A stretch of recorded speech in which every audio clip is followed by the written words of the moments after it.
요로 결석은 통증이 굉장히 심합니다. 좀 심하게 얘기해서 출산할 때의 아픔만큼 굉장한 통증을 가지고 있다, 그렇게 이야기합니다. 요로결석도 아프지만 요로결석을 치료할 때도 굉장히 아픕니다. 체외 충격파 치료를 받는데 그게 거의 1초에 한 1회, 2회 정도씩 그 충격파로 때립니다. 딱 때리는데 경험해 보신 분들은 아시겠지만 뼈에 진동을 느낄 정도입니다. 너무너무 아프지요. 저도 경험을 해 보았는데요. 이 체외 충격파 때릴 때마다 영혼이 울리는 것 같았습니다.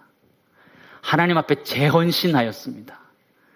내가 안 아프면 열심히 하리라 다짐하면서 헌신하기도 하면서 그만큼 이렇게 고통이란 것이 사람을 이렇게 움직여가는 힘이 있는데요. 2018년도부터 쓰인 신조어가 있는데 그것이 뼈 때리다라는 말이 있습니다. 이 뼈 때리다는 말은 사실이라서 뼈를 맞은 듯하게 매우 아프게 하는 것을 뼈를 때린다, 이렇게 표현하는 것입니다. 일침을 놓는다, 전곡을 찌른다, 팩트 폭행이라는 말로도 쓰여지기도 하고요. 사람들의 골수를 또 심령을 두들리는 그런 이야기들을 뼈 때린다, 이렇게 이야기하는데요. 오늘 성경 말씀 보시면 스데반이 했던 이 설교가 유대인들의 뼈를 때리고 있음을 우리는 보게 됩니다. 유대인들이 얼마나 아팠던지 그의 설교를 듣고는 다 같이 일어납니다. 사도행전 7장 57절 말씀 보시기 바랍니다. 그들이 큰 소리를 지르며 귀를 막고 일제히 그에게 달려들었다. 그의 설교를 듣는데 너무너무 아파가지고 그들의 심령이 찔려서 가만히 있지 못해서 일어나서 스데반을 잡으려고 달려오고 있는 그들의 모습을 보게 되지요.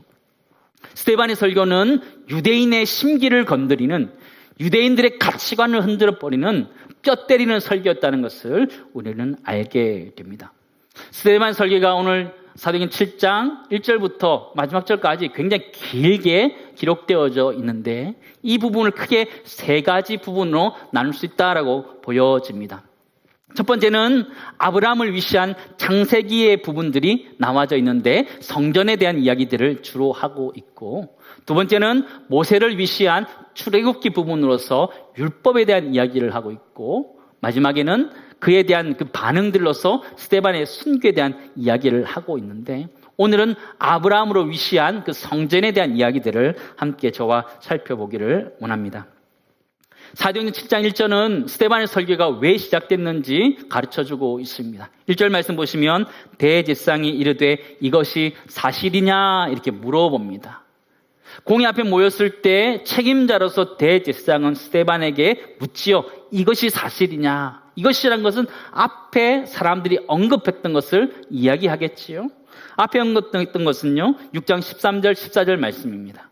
거짓 증인들을 세우니 이르되 이 사람이 이 거룩한 곳과 율법을 거슬러 말하기를 마지 아니하는도다. 그의 말이 이 나사렛 예수가 이곳을 알고 또 모세가 우리에게 전하여 준 규례를 고치겠다 함을 우리가 들었노라 하거늘. 쉽게 요약하면 성전 파괴에 대해서 이야기했는데 그것이 사실이냐 물어보는 거예요. 또 하나는 율법 파괴에 대해서 이야기했는데 그것이 사실이냐 물어보는 것에 대해서 스데반이 대답을 하고 있는 본문 말씀입니다. 사도행전 6장의 마지막은 이 스데반의 얼굴이 천사와 같았다 표현하고 있었지요. 그렇지만 이 스데반은 할 얘기가 굉장히 많았던 사람이라는 것을 우리는 보게 됩니다. 사도행전 7장의 설교가 굉장히 길게 설교가 되어져 있지요. 베드로가 오순절 성령 강림에 대해서 성경을 꿰뚫어 보면서 설명했던 것처럼 오늘 스데반은 이스라엘의 구원의 역사를 꿰뚫어 보면서 오늘 말씀을 전하고 있습니다. 스데반은 아브라함의 이야기로 시작합니다. 유대인에게서 아브라함은 그들의 조상이고 그들은 아브라함의 자손들이라고 말합니다. 2절 3절 보시기 바랍니다. 스데반이 이르되 여러분 부형들여 들으소서 우리 조상 아브라함이 하란에 있기 전 메소포타미아에 있을 때에 영광의 하나님이 그에게 보여 이르시되 내 고향과 친척을 떠나 내게 보일 땅으로 가라 하시니 그러셨죠. 아브라함은 고향 친척 아비의 집을 떠나서 하나님이 지시할 땅으로 가게 됩니다. 이 절을 자세히 보시면 그 주체가 아브라함이 아니고 하나님이 그를 갈대아 우르에서 떠나게 하셨음을 우리는 보게 됩니다. 4절 말씀도 보시기 바랍니다. 하나님이 하게 하시지요. 아브라함이 갈대아 사람의 땅을 떠나 하란에 거하다가 그의 아버지가 죽음에 누가 옮겼어요? 하나님이 그를 거기서 너희 지금 사는 이 땅으로 옮기셨느니라. 하나님이 그를 옮기셨다는 이야기를 스데반 계속적으로 하고 있는 것을 보게 됩니다.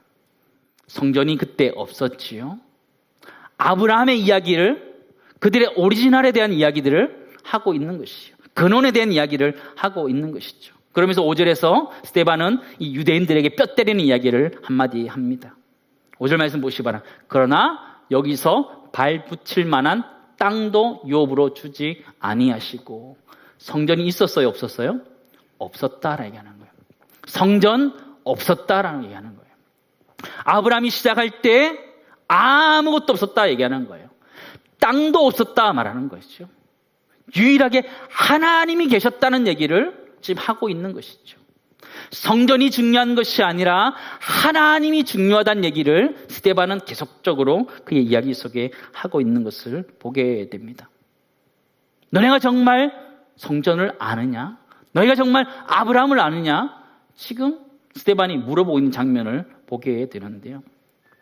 저는 이 장면을 묵상하는데 자꾸 옛날에 광고 생각이 나는 거예요. 2002년에 배우신 신구 선생님이 찍었던 그 모 회사의 버거 광고였습니다. 해밍웨이의 노인과 바다를 패러디한 것이었는데요. 대게를 이렇게 잡아가지고 오는 것이요. 그래서 막 피곤해 지쳐있지만 아주 만족스러운 얼굴을 하면서 한마디 합니다. 그게 뭐였어요? 니들이 개맛을 알아. 그런 거죠. 저게 18년이 지났는데 지금까지도 회자될 만큼 굉장히 유명한 말입니다. 스데반은 지금 유대인들에게 유대인이 잘 알고 있다고 말하는 성전에 대해서 니네가 성전을 아냐 물어보는 거예요. 니네가 아브라함이 자손이라 얘기하는데 아브라함을 아냐 물어보는 거예요. 아브라함 나올 때 땅 아무것도 없었다. 성전 아무것도 없었다. 그 얘기를 지금 하고 있는 것이죠. 유대인들 굉장히 불쾌하죠. 성전이 너무 중요하다 지금 얘기하고 있는데 성전이 없었다 얘기하는 거죠. 아브라함 때 아무것도 없었다 얘기하는 것이죠. 사도행전 7장에는요. 성경 인물들이 9명 등장합니다.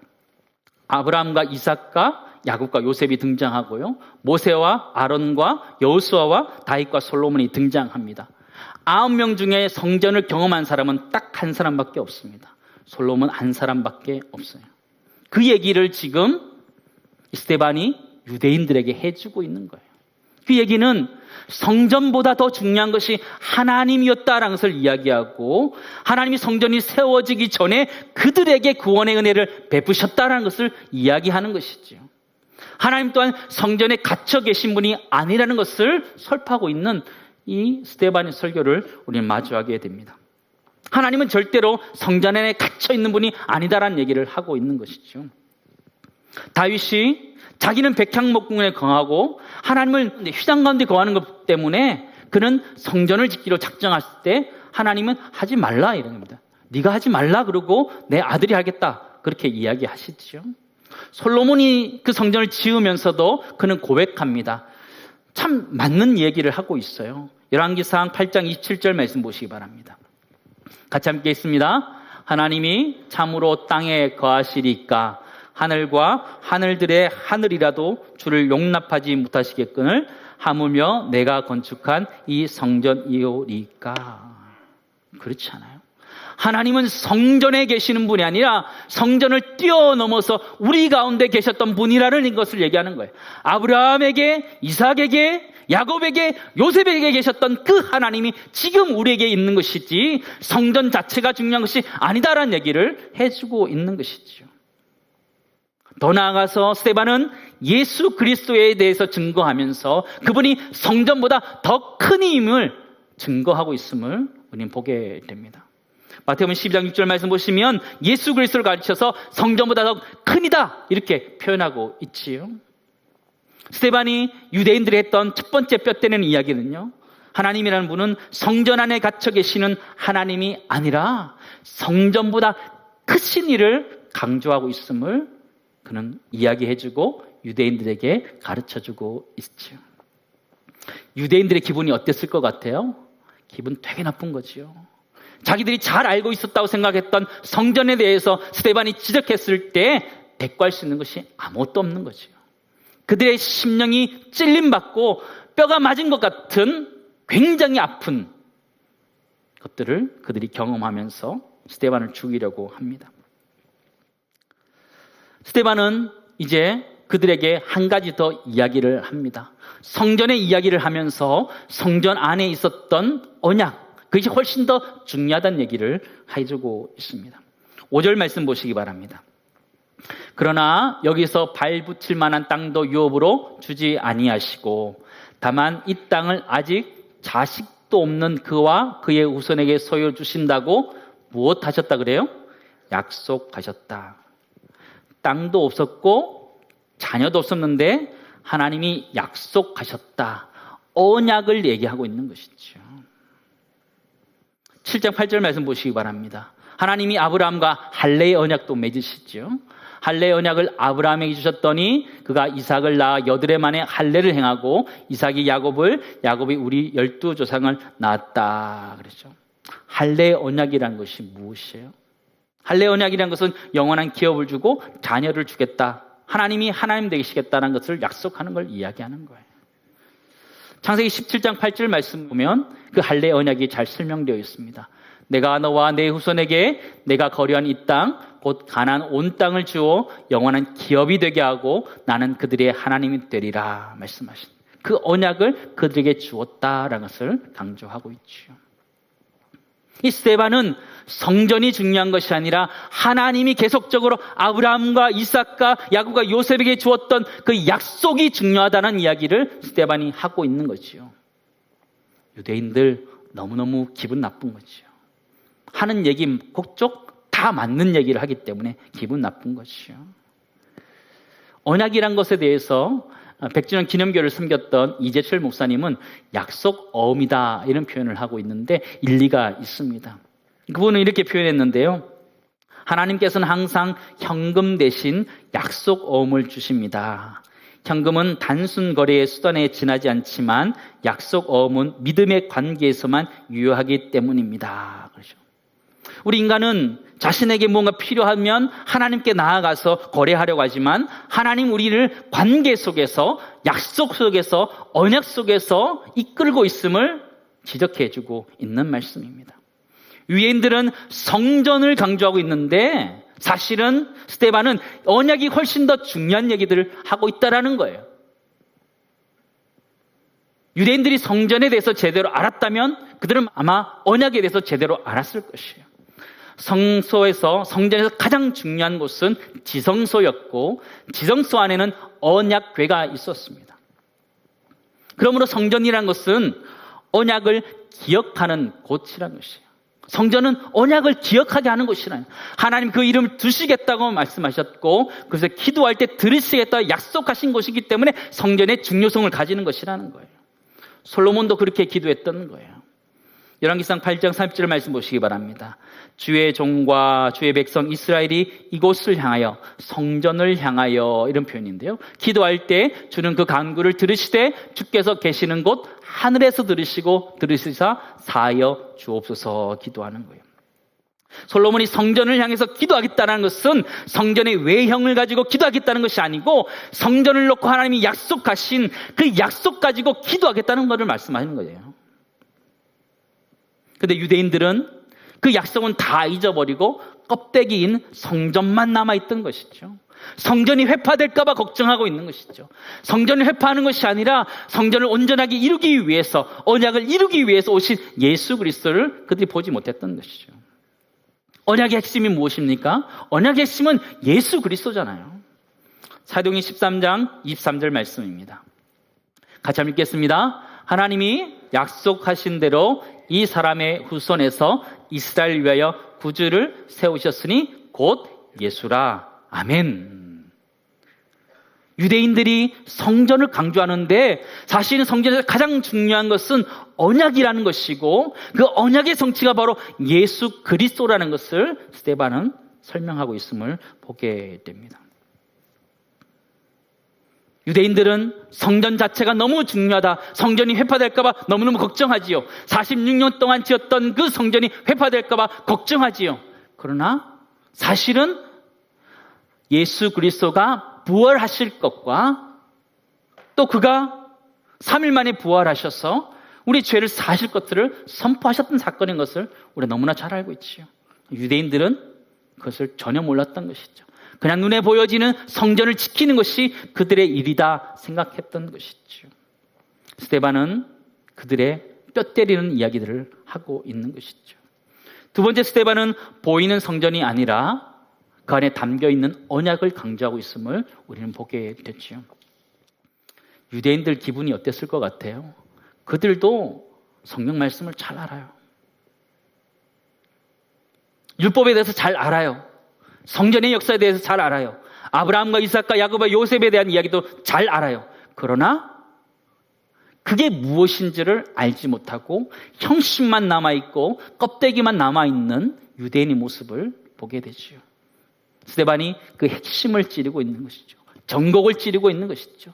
성전이 중요한 것이 아니라 성전의 안에 있는 그 언약, 하나님이 약속하신 것이 중요한 것을 이야기할 때 그들은 불편한 것을 느끼지요. 사랑하는 성도 여러분, 우리는 살아가면서 어디에 안정감을 느끼고 안도감을 느끼면서 살아가고 있으십니까? 주일에 한 번 교회에 나오면서 그런 안도감을 가지고 있으십니까? 나쁘지 않습니다. 인터넷이 아닌 공동체 예배를 드린다는 것 때문에 내 마음에 좀 더 안도감을 느끼고 있습니까? 나쁘지 않습니다. 집에 십자가 상이나 또 여러 가지 성구 액자를 놓으면서 마음의 안정감을 누리고 있습니까? 나쁘지 않습니다. 그러나 그것이 본질에서 벗어나게 할 수 있다는 것을 우리가 알 필요가 있습니다. 우리의 신앙이란 것이 우리 신앙적 행위 위에 서 있다면 그건 무너질 수밖에 없다는 것이에요. 이스라엘 백성들, 유대인들이 성전이라는 것을 신성시 여기며 그것이 전부라고 생각했을 때 그 중심에 언약을 잃어버렸던 것처럼 우리가 신앙생활할 때 가장 중요한 것들을 잃어버릴 수 있음을 스데반은 우리에게 지적하고 있는 것입니다.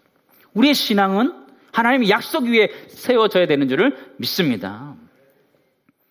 코로나19 때문에 우리 삶이 참 많이 흔들렸습니다. 지금도 흔들리고 있고 이것이 언제 끝날지 모르고 있습니다. 주일 성수 열심히 했는데 우리 가정에 어려움이 찾아왔습니다. 하나님 앞에 그렇게 열심히 헌신하고 예물도 드렸는데 어려움이 찾아왔습니다. 어떻게 된 거지요? 하나님 앞에 시험 들지 않겠어요? 우리의 신앙이 어디에 서 있는지 다시 돌아봐야 되는 거예요. 내 신앙이, 우리 가정의 신앙이 지금 어디에 서 있는지 돌아봐야 되는 거예요. 내가 주일날 한번 나왔다는 것, 거기에 내 신앙이 세워져 있는지, 내가 다른 사람을 조금 돕는 것, 내가 헌신한 것, 거기 위에 내 신앙이 서 있는지 돌아봐야 된다는 거예요. 우리의 신앙 어디에 서 있어야 될까요? 우리가 코로나19로 인해서 다 잃어버린다 하더라도 우리가 서 있어야 되는 것이 하나 있다면 언약의 말씀인 줄 믿습니다.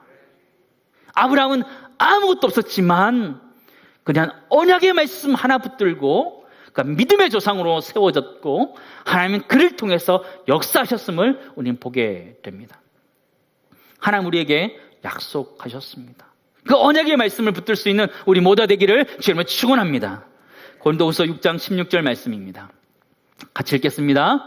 우리는 살아계신 하나님의 성전이라. 이와 같이 하나님께서 이르시되 내가 그들 가운데 거하며 두루 행하여 나는 그들의 하나님이 되고 그들은 나의 백성이 되리라. 아멘. 하나님의 언약의 말씀이 그거예요. 내가 하나님이 되고 우리는 그의 백성이 되리라 약속하시는 그 언약의 말씀은 지금도 신실하신 줄 믿습니다. 욥과 같이 내가 가지고 있는 것들이 모두 떠난다 할지라도 우리가 세워져 있을 수 있는 것, 견딜 수 있는 것, 승리할 수 있는 것은 우리가 그 언약 위에 서 있기 때문이에요.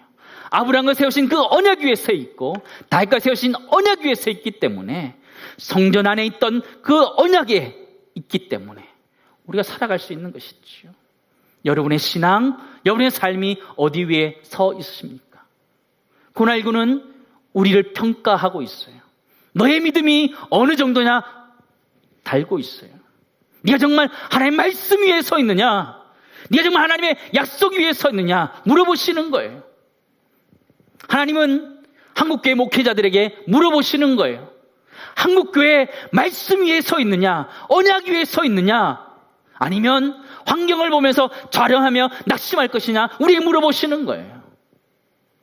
저는 대답할 수 있어요. 우리 한국교회는 하나님의 언약 위에 있음을 믿습니다. 우리 모두가 하나님의 그 언약 위에 있음을 기억하면서 우리 삶들을 이겨내고 버텨내며 승리할 수 있는 애가 우리 모두에게 있기를 주님으로 축원합니다. 스데반은 계속해서 창세기 얘기를 하면서 요셉의 이야기를 하면서 이 유대인들의 심기를 건드립니다. 9절 말씀 보시기 바랍니다. 여러 조상이 요셉을 시기하여 애굽에 팔았더니 하나님이 그와 함께 계셔, 이렇게 표현하죠. 요셉의 이야기를 하면서 그의 형들의 이야기를 하고 있어요. 근데 참 이게 재밌는 표현이 있는 게요, 7장 2절에 보면 이 스데반이 설교를 시작하면서 거기 있던 사람들을 무엇이라 부르면 부형들이여 이렇게 불러요. 부형들이라는 것은 아버지와 형들이여 이렇게 부르는 거거든요. 형제들이여 이런 얘기하거든요. 요셉의 이야기를 할 때 사람들은 이제 불편한 거예요. 쟤 왜 저러나 이런 생각을 가지게 되는 거예요. 요셉의 얘기를 하는데 9절 말씀 보시면 시기하였다 표현을 하고 있죠. 그거를 집어내는 거예요. 스데반이 그 유대인들의 마음에 있었던 그 시기심에 대해서 지적하고 있는 거예요. 형들이 요셉을 시기하여서 팔았던 것처럼 그들이 예수 그리스도를 십자가에 내어 주었음을 비유적으로 이야기하고 있는 거예요. 결국은 요셉에게 얻어먹었던 그 조상의 이야기를 하고 있고 그 조상의 후손이 바로 우리들이다, 그 얘기를 하고 있는 것이죠. 기분 나쁜 거죠. 한번 생각해 보시기 바랍니다. 요셉과 그 형들의 이야기를 할 때, 그 얘기를 들었을 때 유대인들은 누구를 떠올렸을까요? 그들은 예수 그리스도를 떠올릴 수밖에 없었던 거예요. 그들이 십자가에 내어주었던 예수 그리스도, 그들이 시기심 가운데 죽였던 예수 그리스도를 떠올릴 수밖에 없었던 것이죠. 너무너무 불편했던 것이죠. 뼈를 때리는 듯한 그 고통, 그 아픔들을 유대인들은 경험하기 시작했습니다. 스데반은 요셉의 이야기를 통해서 마지막 한 방을 날리고 있습니다. 10절 말씀 보시기 바랍니다. 그 모든 환난에서 건져내사 애굽 왕 바로 앞에서 은총과 지혜를 주심에 바로가 그를 애굽과 자기 온 집의 통치자로 세웠느니라.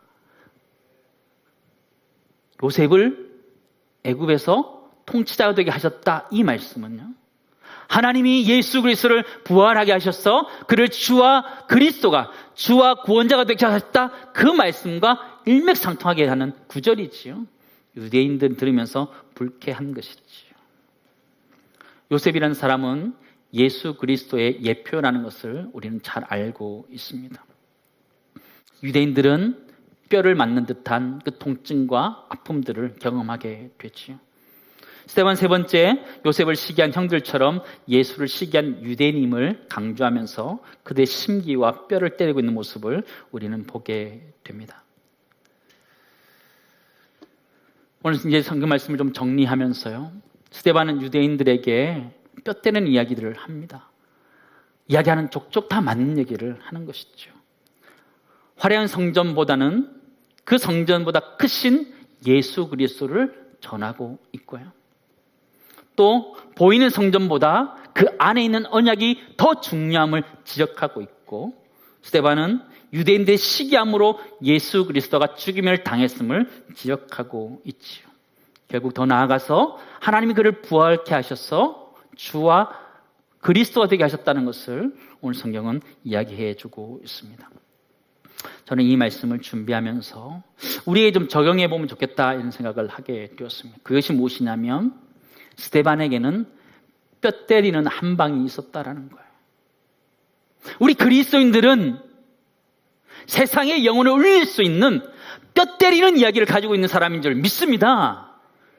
예수 그리스도의 십자가와 부활이라는 뼈 때리는 이야기를 가지고 있는 사람들이 그리스도인들이라는 거예요.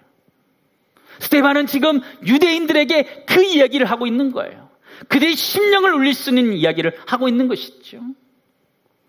우리 한국교회는 우리 세상 사람들의 그 영혼을 때릴 수 있는, 그들의 영혼을 울릴 수 있는 뼈 때리는 이야기, 예수 그리스도를 가지고 있다는 거예요.